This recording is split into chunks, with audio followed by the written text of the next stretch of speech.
Hello everybody and welcome back to my channel, and if you're new here, welcome. My name is b.eeana and I'm a second year medical student at a DO school. So happy Wednesday. We are now Thursday, Friday, Saturday, Sunday, Monday, 5 days away from my heme exam, and things are not looking up. Compared to the last video, things are still not looking up. Yesterday, hold on, let's rewind. Let me figure out what even happened this week, because it's all been a blur because I've been so confused every single day.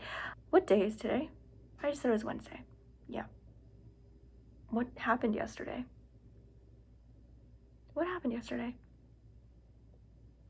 Okay, yeah, this whole week has been a blur. I can't tell you what happened Monday and Tuesday because I literally don't remember. What did I do yesterday? Yeah. Okay, yesterday I went through all of my professor's notes for the in-house lectures, and when I was going through those notes, I was like, yeah, this totally makes sense, yeah. And then 5 minutes later, I wouldn't remember what I had just gone over. Even though it made sense in the moment, I would immediately forget, like, wait, Burkitt lymphoma is who? What's the difference between non-Hodgkin and Hodgkin's lymphoma? I just don't understand why all of it is starting to make sense, but none of it stays. None of it stays. So then I was like, okay, you know what? Let me just take a break from doing that. And then today I went through first aid. I love this book, okay? I love this thing. I went through all of the heme stuff in first aid. And again, I was reading everything. I was like, yup, that makes sense. Yup, I knew that. I remember seeing those words. Yup, that's what Burkitt lymphoma is. And then again, I would close the book and 20 minutes later I'd be like, what was Burkitt's lymphoma again?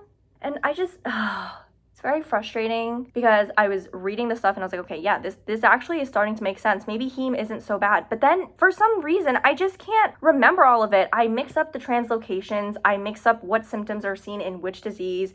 I mix up whether iron is supposed to be high or low in that disease. And I'm like, what happens to transferrin? Wait, is that acute or chronic leukemia? Is it myeloid or is it lymphoid? Like, what is the difference? I can't remember. The exam's in 5 days, and I know I always say, I might fail, I'm scared I'm gonna fail. But this one, I'm actually a little bit concerned that I might not pass it, and that would suck because then I would have to retake it. And then if I don't pass the retake, then do I get kicked out of here? Wow.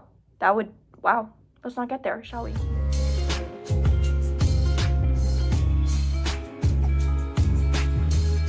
So I just did a 40-question Q bank on UWorld, and I scored a 50%, which I guess is better than what I scored last week, but it took me a whole week to just bring my score up 10%, and I don't have a whole week before my next exam, so yep, that's where I'm at. I'm at a 50, which is still enough. Boys and girls, things are looking up. I scored 3 points higher on this exam, still below average. Still enough, but 3 points higher. Okay, boys and girls, things are looking down because my score went down back to a 43. An even worse F now.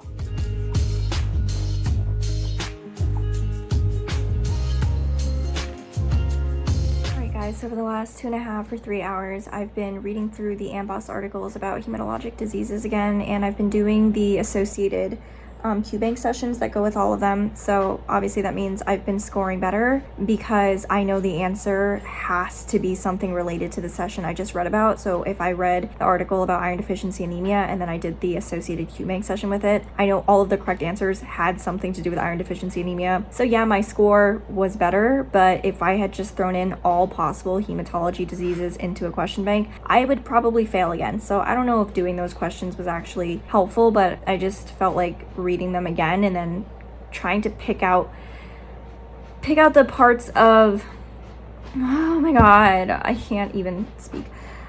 I just felt like reading through the patient cases and then trying to pick out the most pertinent parts that were associated with each disease would maybe help me remember what symptoms are associated with which disease, because I feel like in hematology everything is just so similar, which is why it's so hard for me to remember what's what and what has splenomegaly and what doesn't, and what has increased haptoglobin and what doesn't. I think today I did about 150 practice questions, which honestly is a lot for me, and I'm getting really tired of reading through all of these articles because even though they're not super long, when you know you have to read 30 of them and then answer all of the associated questions, it's just like a lot. So I'm really tired and I'm really over it, and the only thing I've looked forward to, are you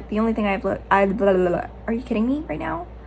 The only thing I have to look forward to is my flag football game that's tonight. I had one yesterday as well, and it was really fun. We lost, but it was still really fun, and then I have one tonight. I've been going at it for about 3 hours now. I'm gonna try to get through the rest of these articles before I eat dinner, but I don't want to. So for the millionth time, I hate heme, and I'm really not doing well.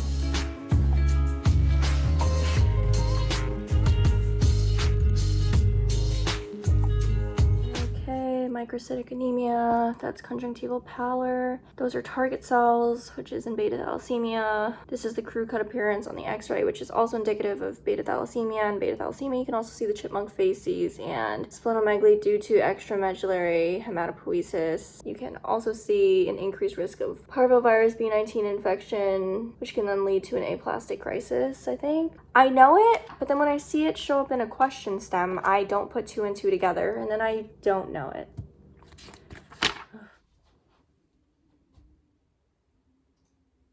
Okay, here's my problem. I have a lot of problems, but here's one of the problems. I'm fine with differentiating the microcytic anemias. If they give me a vignette and this person has hyperchromic microcytic anemia, I'm like, okay, it's probably iron deficiency anemia, maybe it's anemia of chronic disease, maybe it's a thalassemia, maybe it's a sideroblastic. Fine. And then when they're like, okay, it's macrocytic, I'm like, okay, yeah, that makes sense. It's probably B12 or folate, or maybe it's myelodysplasia. But then when they tell me it's a normocytic anemia and there's hemolysis involved, I can't differentiate between all of the hemolyses. I don't know why I can't remember them, but I literally can't. I can read as many vignette cases as I want and I will still get half of them wrong. But then the thing is, when I read the answers for why the right answer is the right answer, I'm like, oh my God, yeah, duh, no kidding. Obviously, I totally should have gotten that right, but I didn't.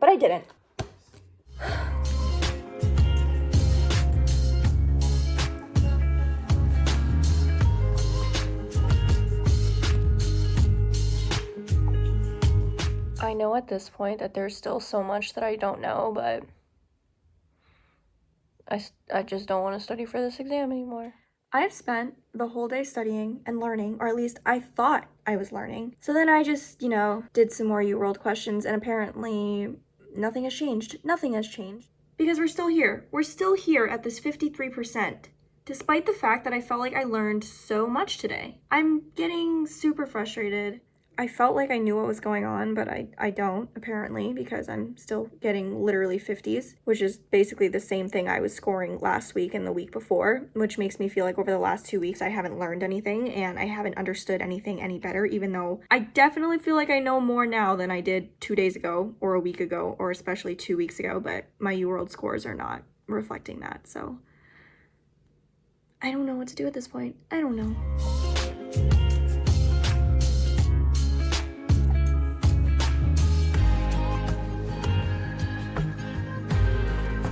Guys, so today is my last chance to study, really hoping I learn something useful or preferably learn a lot of things that are useful so that I don't get a 50 tomorrow. But at this point, I am super unmotivated. I don't want to open the first aid book one more time. I haven't even looked at the study guide because the study guide just, I don't know. I scrolled through it and I just don't want to do it. I'm really unmotivated. I'm just going to try my best today, although I feel like my best is going to be the bare minimum, but if the bare minimum is all I can give, then that's what it's gonna give. Let's just keep our fingers crossed and hope that I pass tomorrow.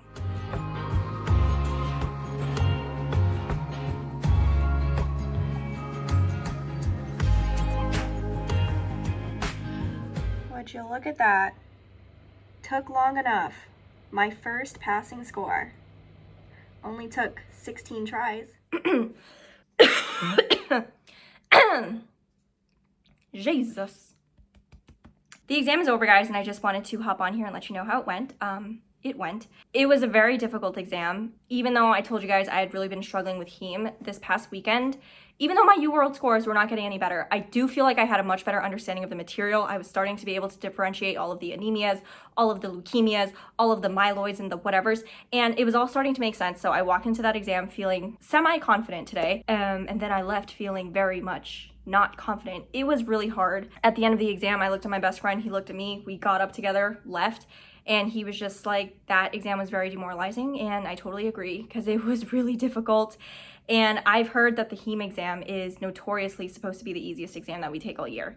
And if that is the case, if that is true, I am most definitely screwed for the rest of the systems because I didn't find that exam easy in the slightest. So I can't even imagine how difficult the cardiology and respiratory exams are going to be. They're probably going to be a disaster. At the end of the exam, I had about 40 minutes left. And usually I finish exams with over an hour to spare. So the fact that I only had 40 minutes left was already a red flag. And at that point, I had flagged about 15 questions questions that I wasn't sure about. And so I went back to all those 15 questions and I noticed I had always brought it down to 2 answers and I just couldn't figure out which of the 2 answers was right. And that was definitely because 1, I either had a gap in knowledge, or 2, I was literally just choking during the exam and I could not remember, wait, is that in alpha thalassemia or do you see that in beta thalassemia? Wait, do you see that in iron deficiency or in anemia of chronic disease? And I was just choking, like all of that stuff. I knew it yesterday, but then after sitting in that spot for 2 hours, I was choking and just totally forgetting what was what. So that didn't go well. I spent half an hour going through those 15 questions that I flagged, and despite talking it out in my head, writing out notes, typing out little things, and really thinking it through, I still could not figure out what was right and what was wrong. So that was rough. And then there were probably about 10 to 15 questions that I didn't flag at all, but I remembered when I went through them, I was thinking to myself, this is a little bit difficult. I'm not 100% sure what's going on right now, but this is what my gut is saying. So I would just choose it and move on. And when I flagged questions, it was because I was sitting there thinking for like way too long. So then I would flag it so I could stop wasting time and just move on. But then there were questions I didn't flag because I picked an answer quickly, even though I wasn't 100% sure my answer was right. But all in all, there were probably about 25 to 30 questions that I was very unsure about. And the exam itself had 111 questions. So even if I got 25 to 30 questions wrong, I technically would still pass the exam. That is me assuming I didn't get any more than 30 questions wrong, because if I did, that would be pretty awful. I know a few weeks ago, or even, maybe it was even at the beginning of this vlog, I was telling you guys that I just wanted to pass because, you know, this stuff is really hard and I'm not doing well and I would be satisfied with just passing. But over this past weekend, I felt like I was understanding the material so much more and things were making so much more sense. And I was told that the exam should be easy and that the questions that the professors write are supposed to be easier than board style questions. So therefore, if I could get a 70 on the UWorld questions, I could probably get a high B or an A on the exam. So, you know, I was hyping myself out. I walked in there, I was like, you know what, I could probably do really well on this exam. And so I was kind of hoping I would get like a high B or maybe even an A. And then I left and was thinking to myself, that definitely didn't happen. I felt a little bad about it. I was thinking, you're an idiot. You're really stupid. That's why the exam was hard. But then I talked to all my friends and they also said the exam was really difficult. And a few of them who are super, super smart are worried they didn't even pass it. So now I realize it's not just me that thought it was hard. Everyone thought it was hard. It's not because I'm stupid. The exam itself was just difficult. The questions were really difficult and the content itself was very difficult. So if I did badly, it's not because I'm dumb. It's just because it's really hard. But I don't know when my grade is going to come out, so I'm not going to be able to tell you guys what's going on right now, but I want to make sure I edit this vlog and get it up for you guys, so I will just tell you guys how it goes in my next vlog. The next block is going to be cardiology. I really struggled with cardiology and respiratory last year, so I'm assuming that this year it's just going to be worse. So I can't wait for that. But anyway, thank you guys so much for watching this video. I hope you guys liked it, and if you did, make sure you like, comment, share, and subscribe, and I will see you guys in my next video. Bye!